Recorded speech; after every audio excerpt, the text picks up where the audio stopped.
ஒரு தெரு ஓரத்துல மாம்பழம் விக்கிற ஒரு பாட்டி.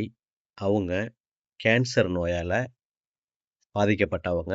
ஒரு மாம்பழம் வித்து தன்னுடைய வயித்து பிழப்ப நடத்திக்கிட்டு இருக்கிற அவங்கள்ட்ட ஒரு டம்மியான ஒரு ரூ. 500 நோட்ட குடுத்து, அந்த அம்மாவுக்கு எது ஒரிஜினல் நோட்டு, எது கள்ள நோட்டு, எது டம்மி நோட்டுன்னு கூட தெரியாம, அந்த அம்மாகிட்ட குடுத்து, அ பழம் வாங்கி ஏமாத்திட்டு போயிருக்காங்க.